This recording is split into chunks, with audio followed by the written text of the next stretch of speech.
ሄደው ከ6 ወር በኋላ ነው። ዘካርያስ በመወለድ ይቀድመዋል።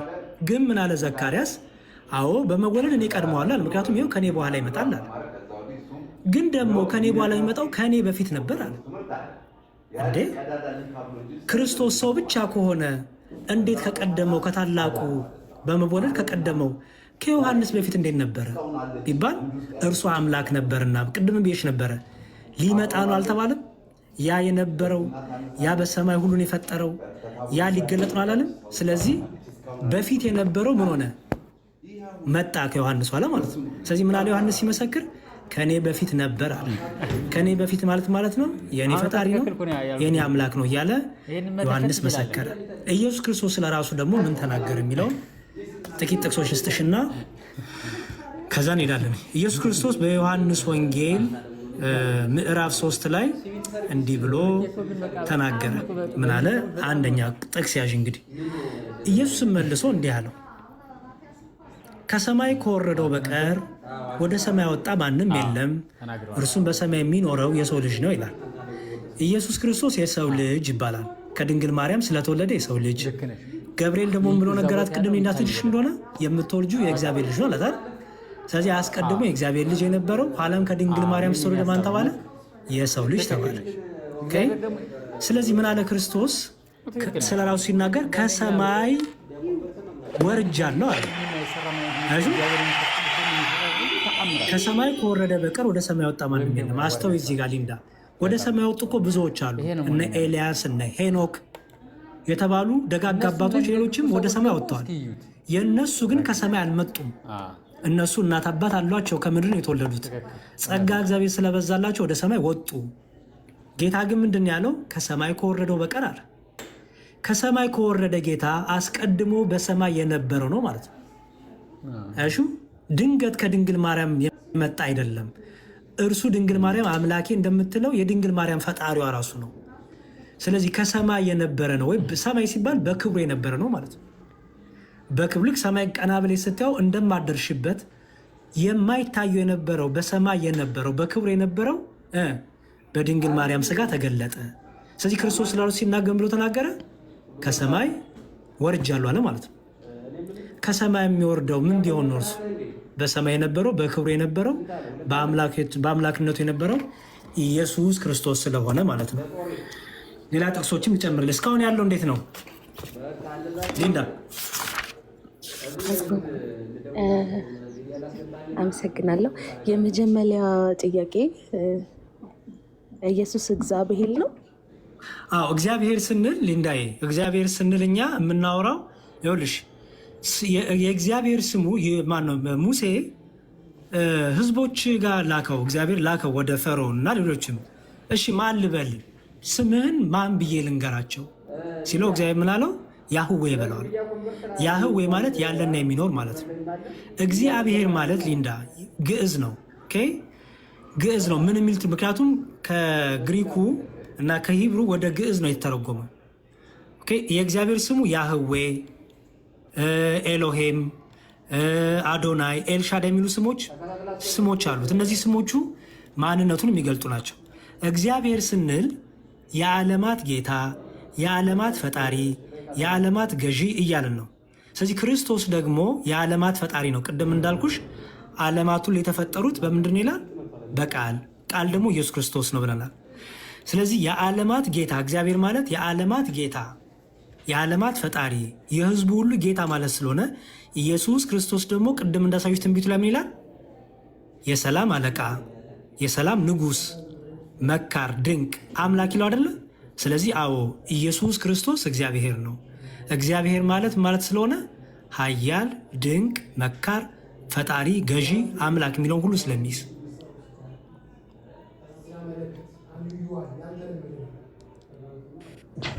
መልካም። እሺ ስሙንም አማኑኤል ትያለሽ ብለህ የመጀመሪያ ላይ ያቀለብክልኝ ጥቅስ ነበር አይደል? መጀመሪያ ላይ ስንገባ ማለት ነው ኢየሱስ ክርስቶስ በነበረበት ወይም በመጣበት ጊዜ አማኑኤል ተብሎ የተጠላበት እንትን የለም። ኦኬ አማኑኤል ማለት ትርጉም ምንድን ነው? ሲጀመር ይኸውልሽ ኢየሱስ ማለትም ትርጉም ምንድን ነው? መድኃኒት ኦኬ አሁን እነዚህ ስሞቹ ሊተረጎማሉ ሊንዳይ ኢየሱስ ክርስቶስ ስንል ገብርኤል ስንል ሚካኤል እነዚህ ሁሉ ትርጉም አላቸው። ይዘው ኢየሱስ ማለትም ምን ማለት ነው? መድኃኒት። አሁን እኮ አንድ ቦታ ላይ እኮ መድኃኒት የሚል እኮ አታሳየኝም።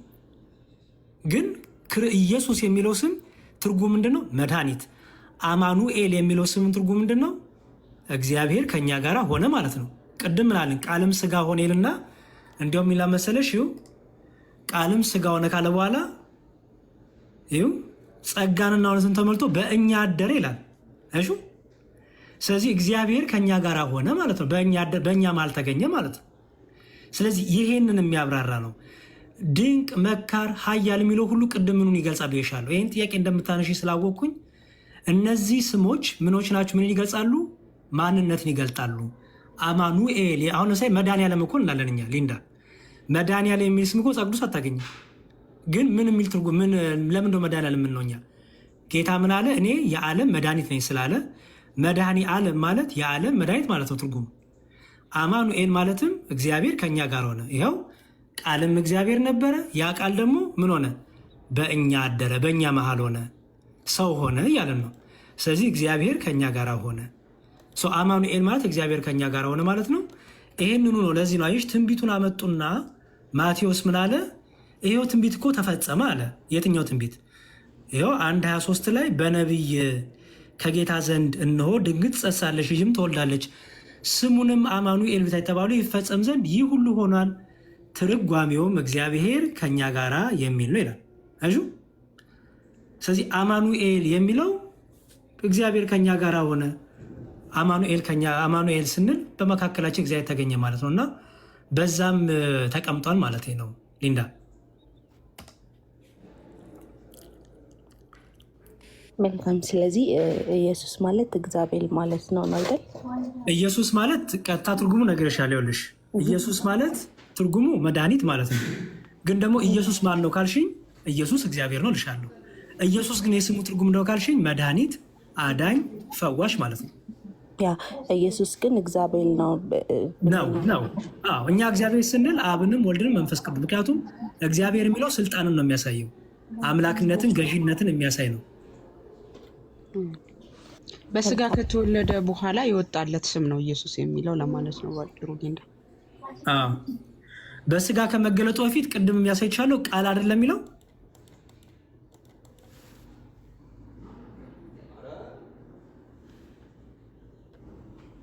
መሄድና ከሞት በኋላ ስፍራ ወይም ዘላለም ሕይወት አዘጋጅላቸዋል ማለት ይችላል። ያ እሱ ለተከተሉት አይደለ ይሄንን ያለው የጠየኩሽ አይደለም። የጠየኩሽ አንድ ነብይ ማንኛውም ነብይ ይሁን ይሄ ማለት ይችላል ወይ ጥያቄ።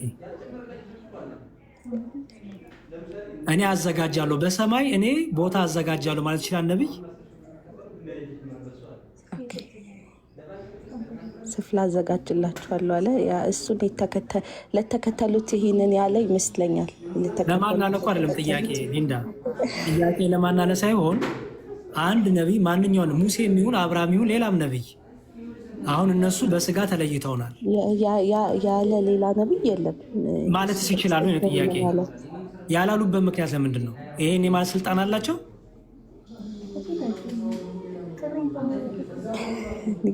ችግር የለውም አይችሉም። ችግር የለውም። ምክንያቱም አይችሉም። ለምን አይችሉም መሰለሽ? አንደኛ እነሱ ስፍራ ይዘጋጅላቸው እንጂ ስፍራ አዘጋጆች አይደሉም።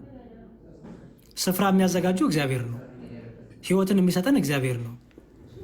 ሙሴ አርፎ አብርሃም አርፎ በስጋ አርፎ በነፍሳቸው ወደ ተዘጋጀላቸው ቦታ ይሄዳሉ እንጂ ስፍራ እነሱ አዘጋጅ አይደሉም።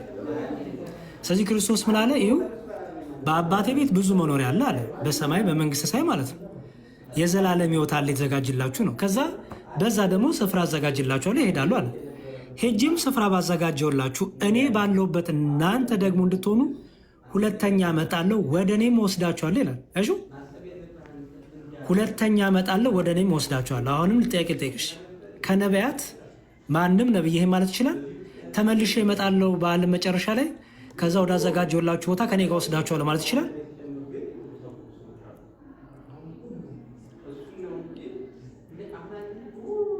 እሺ አይችልም። ችግር የለውም። ይህን እየተናገረ እያለ ይኸውልሽ አሁን እንግዲህ ቅድም ያልሽው መነሻ ሁሉ ከላይ ስለተጀመረ ነው። ስለዚህ ምን አለ ጌታ? ጌታ ሆይ ወደምትሄድበት አናውቅም፣ እንዴትስ መንገዱ እናውቃለን አለው። ኢየሱስም እኔ መንገድና እውነትም ሕይወትም ነኝ። ምን አለ ስለ ራሱ ሲያወራ? እኔ ምንድን ነኝ አለ? እኔ መንገድ፣ እኔ እውነት፣ እኔ ሕይወት ነኝ አለ። አሁንም አስተውይ፣ ሕይወት ነኝ እያለ ነው ክርስቶስ። ሕይወት ሰጪ ነኝ እያለ ነው። እኔ የሕይወት ባለቤት ነኝ እያለ ነው።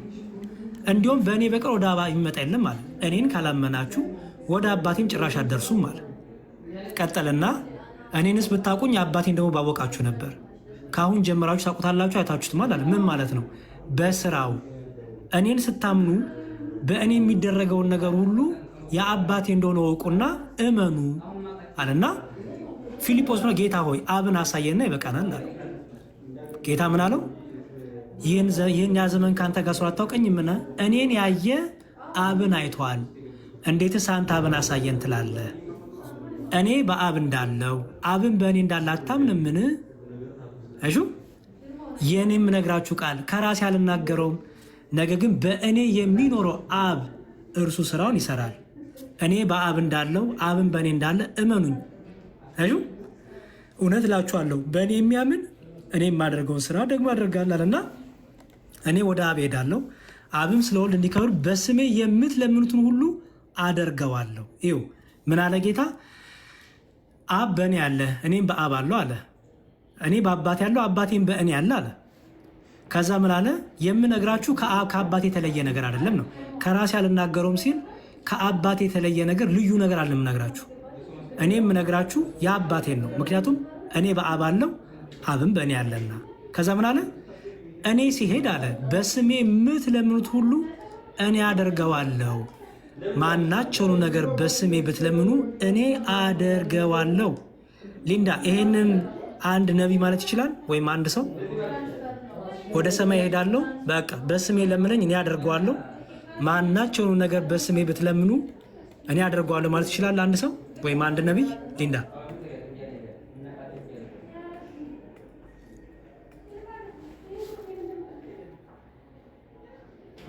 ሊንዳ አለሽ? አለሁ። ይችላል ባይዘዌ ሊንዳ ምንም ሳትፈሪ ምንም ሳይጨንቅሽ ተናገሪ። ክርስቶስ በሚያውቀው ምንም ነገር ጭንቀት እንትን አይበልብሽ። በቃ የተሰማሽን በግልጽ ለመናገር ሞክሪ። እውነት ህሊናሽ የሚያዝሽን ማለት ነው። ቀጥይ። ላስጨንቅሽ አይደለም። እሺ ሊንዳ ለምን መሰለሽ? እኔ መጽሐፉ ብቻ የሚለውን ነው። አንቺ ማመን አለማመን የአንቺ ምርጫ ነው። መጽሐፉ ግን የሚለውን ነው። በስሜ የምትለምኑትን ሁሉ አደርገዋለሁ። አሁን ለመሰለሽ ሊንዳይን ማሳየሽ እታች ወርደሽ የሆነች ቁጥር ነው ያነበብሻት እንጂ ከላይ ከፍ ብለሽ አላነበብሽው። ከላይ ክርስቶስ ስለ ራሱ እየተናገረ የመጣው ነገር አለ። ብዙ ጊዜ ሰዎች የሚሸወዱት የሆነች መስመር ውስድ ያደረጉን ያነባሉ። ከዛ እዛ ላይ የሆነ ነገር ይናገራሉ። በቃ እዛ ላይ የሆነ ነገር ያስላሉ፣ ያ ነው ይላሉ። ከላይ ግን መጽሐፍ ቅዱስ ሙሉ ፍሰት አለው፣ አውዳዊ ፍቻ አለው። አሁን ልመለስና ጌታ ምን አለ? እኔ እሄዳለሁ አለ። ኦኬ፣ ምክንያቱም ከላይ ምን ስላለ እሄዳለሁ፣ ሁለተኛ እመጣለሁ ብሏል። ከዛ ምን አለ? በሚሄድበት ጊዜ አለ በስሜ የምትለምኑትን ሁሉ አደርገዋለሁ።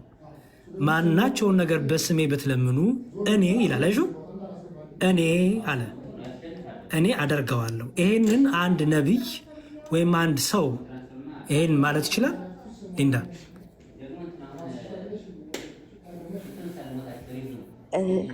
ይቅርታ፣ በዚህ ለንዳ አንድ ነቢይ እንደዚህ እያልክ ስትጠይቀኝ እኔ እነ ሙሴን እነ አብርሃምን እያልኩኝ ነው ልሽ። ነቢይ ስልሽ እኛ እኮ ነቢያት አሉ ባይዘወይ እንደዚህ አይነት እኔ ነቢይ ስልሽ ከእስልምናው ጋር ይገናኝ። እኔ ነቢይ ያልኩት ከክርስትናው እነ አብርሃም እነ ይስሐቅ እነ ኢሳያስ የትኛውም ነቢይ ሊል ይችላል ወይ ያለሽ ነው? ያው አይ ቲንክ ጫና ስላለባት እሱ አልመሰለኝም። አይ ቲንክ ሌላ መሰለኝ፣ ግን ቀይ በርቶባታል ሀሳቧን ለመግለጽ። አይ ቢኒ የታች ነው ጥያቄ ያለው፣ ግን ከላይ ያለውን ስላላነበበች፣ ምክንያቱም በታች ያለው ከኔ ይበልጣል ማለቱ ምን እንደሆነ ከላይ ጋር ስለሚገናኝላት ስለምን እያወራ እንደሆነ እንዲገባት እየ ነው። አንተ አንድ ነቢይ የምትለውን ሌላ ሀሳብ ነው መሰለኝ ያላት፣ እሱን ነው እንጂ ታች እሱ ላይ ቀይ ሆኖባታል። ምን እንደሆነ አድርገ ወታ ተግባ ወይ እንዳወተሽ ግቢ። አይ ነው በጣም ፕሬዠር ይኖርባት ይሆናል። ኔትወርክ ነው አለሁኝ አይደል? ሰማችኋለሁ። በቃ ኤኒዌይስ ልትወላ እንጂ ችግር የለውም፣ አላስጨንቅሽ። እኔ አሁንም ቢሆን ከማንኛውም ነቢይ በመጽሐፍ ቅዱስ ከተዘረዘሩት ነቢያቶች ማንም ነቢይ ይሁን ማንም ሰው ይሁን ወደ ሰማይ ሄጄ ለምኑኝ፣ የምትለምኑትን ደግሞ እኔ አደርጓለሁ፣ ማናቸውንም ነገር ብትለምኑ እኔ አደርጓለሁ ለምኑኝ ማለት የሚችል ማንም የለም፣ ምን ካልሆነ በስተቀር ሁሉን ቻይ የሆነ አምላክ ካልሆነ በስተቀር። ስለዚህ ክርስቶስ ስለ ራሱ ሲናገር ምን አለ? እኔ ምን ለመነኝ፣ ማናቸውን ነገር ደግሞ እኔን እየጠራችሁ ለምኑ እኔ አደርገዋለሁ አለ። ይህን የተናገረ ክርስቶስ ታዲያ ምን አለ? ይኸው ከእናንተ ዘንድ ስኖር ይህን ነግሬያችኋለሁ አለና አብ በስም የሚልከውን ግን መንፈስ ቅዱስ የሆነ አጽናኝ እርሱ ሁሉ ያስተምራችኋል፣ እኔም የነገርኳችሁ ሁሉ ያሳስባችኋል እና ሰላምን እተውላችኋለሁ፣ ሰላምን እሰጣችኋለሁ አለ። አስተውይ፣ እያወራ ያለው ጌታ እሄዳለሁ እያላቸው ነው። እሺ እሄዳለሁ እያለ እየነገራቸው ነው። ከዛ ደግሞ መልሶ ምን አለ? ተስፋ ደግሞ ሰጣቸው። ተመልሼ ግን እመጣለሁ፣ እወስዳችኋለሁ፣ ከኔ ጋር ትኖራላችሁ፣ ደግሞ እንዳትፈሩ ደግሞ እኔ በሚሄድበት ጊዜ እስክመጣ ድረስ ለምኑኝ እያላቸው ነው። ለምኑኝ እኔ መልስላችኋለሁ፣ እኔ ያደርገዋለሁ አለና ከዛ ምን አለ? ሰላም እሰጣችኋለሁ፣ ዝም ብዬ አልተዋችሁም፣ ስሄድ ሰላም እሰጣችኋለሁ። እኔ መስጣችሁ ዓለም እንደሚሰጥ ሰላም አይደለም፣ ልባችሁ አይታወክ አይፍራም አለና ከዛ እኔ እሄዳለሁ፣ ወደ እናንተ እመጣለሁ፣ እንዳልኳችሁ ሰማችሁ፣ የምትወዱኝስ ብትሆኑ ከኔ አብ ይበልጣልና ወደ አብ በመሄዴ ደስ ይበላችሁ አለ። አሁን ይሄንን ትርጓሜያችን ብሎ እንደፈታው ለሰይሽ ምን ማለት ነው? ከኔ ይበልጣል ማለት የሚለውን ትርጓሜያችን መጽሐፍ ቅዱስ እኛ ትርጓሜ ያለን የአባቶቻችን ወይም ተፍሲር ቢሆን በአረብኛው እኛ ደግሞ የአባቶቻችን ይሄን ክፍል የፈሰሩበት ያብራሩበት አለ። ምክንያቱም መጽሐፍ ቅዱሳችን በአባቶቻችን የሚያብራሩበት ቤተክርስቲያን የምታብራራበት የራሳችንን ትርጉም ማስቀመጥ ስለማንችል ቤተክርስቲያን ምን ብላ አብራራችሁ የሚለውን ከትርጉማችን ላሳይሽ። ይኸው የዮሐንስ ወንጌል ትርጉም ነው። እሺ የዮሐንስ ወንጌል ትርጉም 282 ላይ ነው እንደው አግኝቼዋለሁ። እሺ ምን ይላል መሰለሽ? አይ ያሬድ አንተ በራስህ ነው የምተረጉመው እንዳትዪ ነው ቤተክርስቲያኔን ብላ ተረጎመች የሚለው ላሳይሽ። እንዲህ አለ ጌታ። ይኸው እዚህ ጋር እኔ እሄዳለሁ ወደ እናንተ እመጣለሁ። ቁጥር 28 እኔ እሄዳለሁ ሲል በእርግጥ ከእነርሱ መለየቱን ያመለክታል። ወደ እናንተ እመጣለሁ ማለቱ ደግሞ በዓለም ፍጻሜ ዳግመኛ እንደሚመጣ ለመንገር ነው። መላእክት በጌታችን ርዕት ጊዜ ይህን ቃል በድጋሚ ለሐዋርያት ነግሯቸዋል። ሐዋርያት ኢየሱስ ክርስቶስ ሲያርግ ትኩር ብሎ ይመለከቱ ነበር። ነጫጭ ልብስ የለበሱ ሁለት ሰዎች መላእክት በአጠገባቸው ቆሞ የገሊላ ሰዎች ወደ ሰማይ እየተመለከታችሁ ስለምን ቆማችኋል? ይህ ከእናንተ ወደ ሰማይ ያወጣው ኢየሱስ ወደ ሰማይ ሲሄድ እንዳያችሁት እንዲሁ ይመጣል አሏቸው። የሐዋርያት ሥራ አመጣልሽ። አሁን ከኔ ይበልጣል የሚለው ምን ማለት ነው ይላል። ጌታችን እኔና አብ አንድ ነን ካለ በኋላ እንዴት ከኔ ይበልጣል ይላል? ቅድም እንዳልኩሽ በእኔ አብ አለ፣ አብም በእኔ አለ። የእኔ የሆነ የአብ ነው፣ የአብም ሁሉ የኔ ነው። እኔና አብ አንድ ነን ያለ እዚህ ጋር ደግሞ መጥቶ ከኔ እንዴት ነው ይበልጣል የሚለው ሲፈታ ማለት ይላል። በአዲስ ኪዳን ይህን የመሰሉ ብዙ ቃላት እናገኛለን። መጽሐፍ ቅዱስ የሚያነቡ ሰዎች በማስተዋልና በትዕግስት ማንበብ ይጠበቅባቸዋል። ትርጓሚያንም መምህራንም መጠየቅ ያስፈልጋል። አብ ይላል ይኸውልሽ በአምላክነቱ ከወልድ አይበልጥም። አስተዊ ከኔ አብ ይበልጣል ሲል በአምላክነት እያለ አይደለም፣ በስልጣን በመለኮት እያለ አይደለም። አብ በአምላክነቱ ከወልድ አይበልጥም፣ ወልድም በአምላክነቱ ከአብ አያንስም። በአብና በወልድ መካከል መበላለጥ የለም። ጌታችን ከእኔ አብ ይበልጣል ማለቱ አብ ዝቅተኛ ክብር ባለውና ደካማ በሆነው ስጋ አለመገለጡን ለመናገር ነው ይላል። አብ ስጋ እንዳልሆነ ወይም በስጋ እንዳልተገለጠ ይህን የኛን የደካማውን ሰው ማንነት ባህሪ ስጋ አብ ይዞ እንዳልተገለጠ ለማሳየት ጌታ ምን አለ? አብ ከኔ ይበልጣል አለ። ይኸው አብ ዝቅተኛ ክብር ባለውና ደካማ በሆነው ስጋ አለመገለጡን ለማሳወቅ ነው። የፍጡራን ክብር ዝቅተኛ ነው። አብ በፍጡራን ባህሪ አልተገለጠም። በፍጡራን ባህሪም አልተገለጠም ማለት የሰውን ስጋ አልለበሰም ወይም ሰው አልሆነም ማለት ነው። አብ እንደ ወልድ በአይሁድ ዱላ አልተደበደበም፣ ምራቅ አልተተፋበትም፣ አልተሰቀለም፣ አልተቸነከረም፣ አልሞተም። በአጠቃላይ ወልድ የተቀበለውን መከራ አልተቀበለም፣ እንደ ወልድ አልተሰቃየም፣ ስለሆነ ምን አለ? አብ ይበልጠኛል ማለቱ አይሁድ እንደኔ ሊይዙት አይችሉም ሲል ነው ይላል። ምክንያቱም አብን አሳየን ይበቃናል፣ ወደ አብ እሄዳለሁ ሲላቸው ነበረ። ስለዚህ ምን አለ? አብ ከኔ ይበልጣል።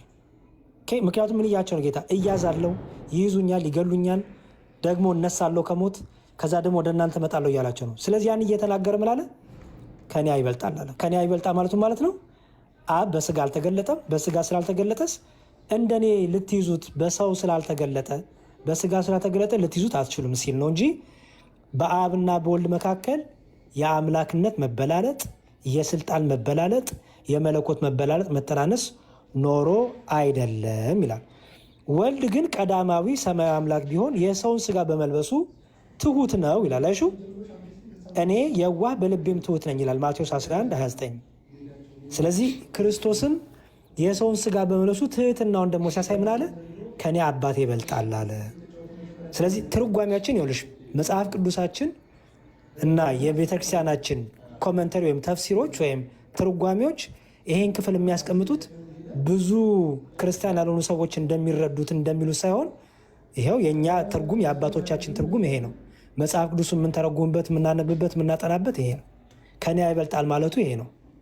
ገባሽ ሊንዳ? ገባኝ። ስለዚህ ያው እግዚአብሔር ነብይም ነው ኢየሱስም ነው። እግዚአብሔር ነብይም ነው። ምን ማለት ነው? ነብይ ነው የሚል ነገር እስካሁን ስቻለሁ እንዴ? ማለቴ ያው እዚህ ጋር ለሁን ነብይ ማለት ነብይ ብለህ ቅድም ላይ ስትለኝ የነበረው ነገር ነበር ላይ ተናገሩ እና ኢሳያስ ነው የነገርኩሽ። አይ አሁን ልክ ዮሐንስ ላይ ከኔ አብ ይበልጣል ምናምን ከሚለው ላይ ሳሳየ ወደ ላይ ከፍ ብለን ስናያቸው ነበር አይደለ? ወደ ላይ ከመጀመሪያው ጀምረን ስናያቸው የትኛውም ነብይ ይሄንን ማለት ይችላል፣ የትኛውም ነብይ ይሄንን ማድረግ ይችላል እያልክ የጠየከኝ ነበር። ለምን የጠየቁሽ እንደዛ ያልኩሽ ሊንዳ? ለምን የጠየቁሽ እንደዛ? አዳምጣለሁ።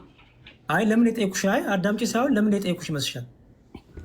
ጅስት ከሱ ውጭ ማንም ማድረግ አይችልም ነው አይደለም? በስጋ ተገልጦ እሱ ሰው ብቻ አይደለም አምላክም ነው ለማለት ነው። አምላክ በስጋ የተገለጠ ነው።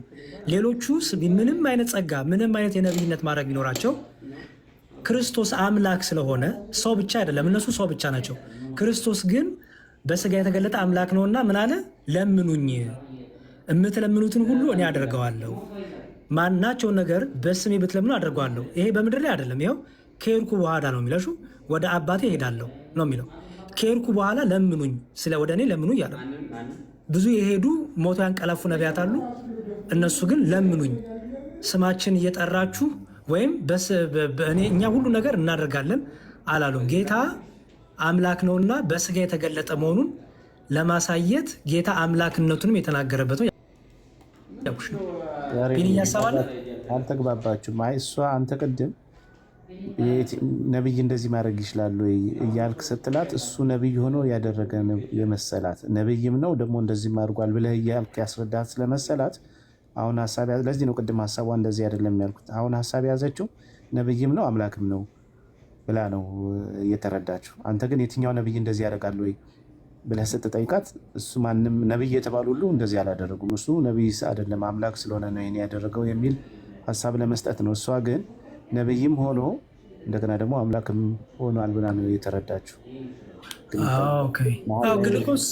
ማይ ፖይንት ላይ ካጠያየቁና ምንድነው መዝሙር ላይ ስትመልስልኝ በቃ ይሄ የክርስትና እምነት መልስ ነው እና ቢሆንም ባይሆንም እኔ ጋር ያሉትን ጥያቄዎች ጠይቄ የምቀበላቸው የሚገዙኝ ሀሳቦች ካሉ ያንን ሀሳብ እገዛለሁ።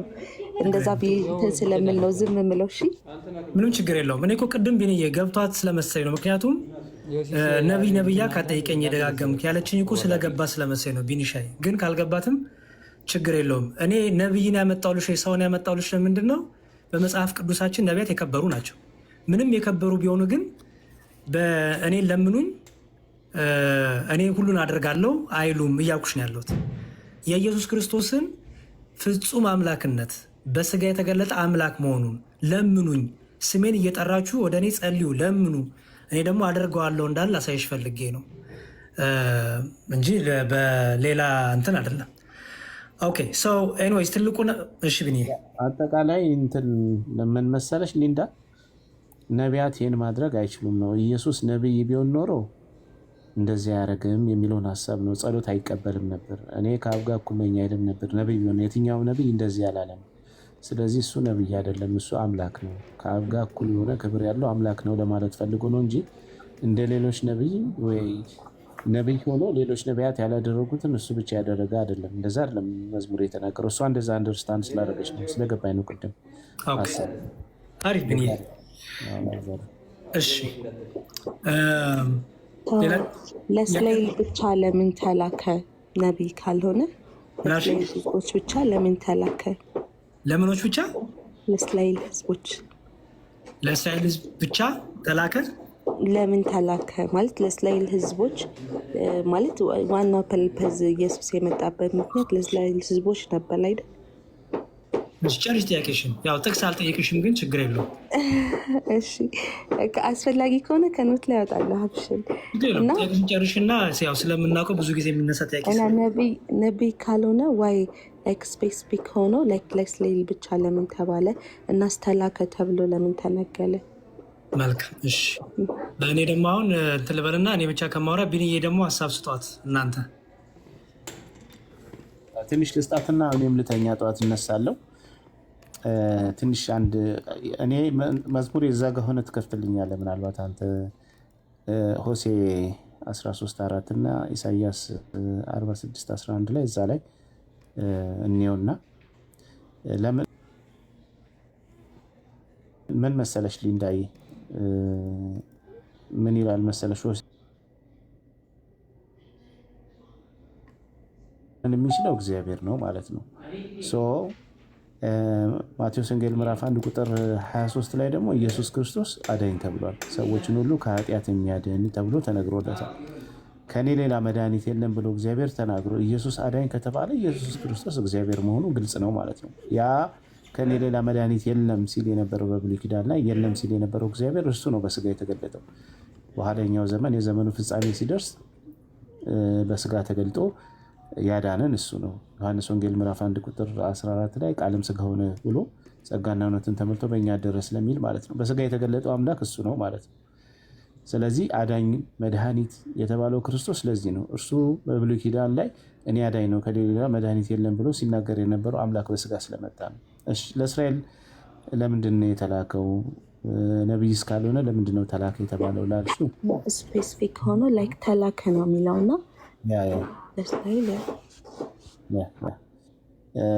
መላክ ማለት ምን